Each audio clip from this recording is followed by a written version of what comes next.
ทิ้งความเหงาไว้ที่วัดนี้พอโอ้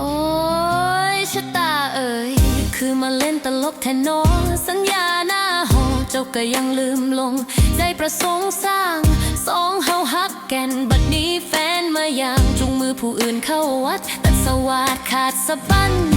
สัญญาไว้กับบ่มา